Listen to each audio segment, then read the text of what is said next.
javanaise.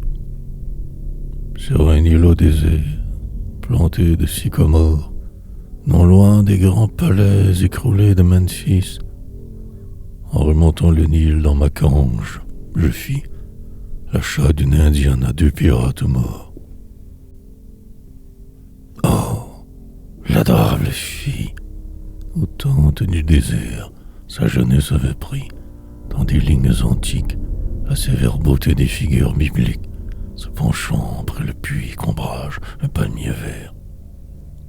Dans des membres d'acier aussi chauds que la lave, le sang faisait cabrer sa sauvage fierté. Sous un sourire amer drapant sa nudité, la grâce ennoblissait le pagne de l'esclave. Au soleil d'Orient, son épaule ondoyait, sous les baisers de l'air, comme une bronze liquide. De longs cheveux dorés sur sa gorge solide roulaient, ainsi qu'un jonc son torse se cambrait. Quand le couchant ombrait les lauriers de la grève et qu'ondulaient au loin les plaines de maïs, Fatma semblait ouïr les échos du pays et, se laissant porter sur les ailes d'un rêve, elle suivait des yeux les ibis où l'on colle, à l'horizon pourpré poursuivant leur voyage.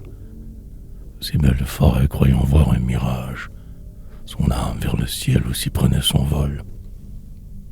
Alors, au son du fifre et du tambour de basque, en arabe chantant des hymnes inconnus, une écharpe roulée autour de ses bras nus, elle dansait parfois une danse fantasque.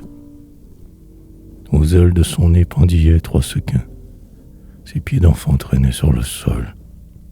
Nonchalante, ses peaux s'endormaient, des paillettes ardentes flambaient dans le fond noir de ses yeux africains. Tout à coup, bondissante ainsi que la panthère, montrant dans un sourire la neige de ses dents, elle faisait sonner les anneaux résonnants de ses pieds qui frappaient en cadence la terre. Après l'excès fiévreux, hélas, ce jeune cœur, sur le sable altéré, répandait bien des larmes. L'ombre vague des nuits la berçait par ses charmes, et peut-être évoquait un fantôme vainqueur.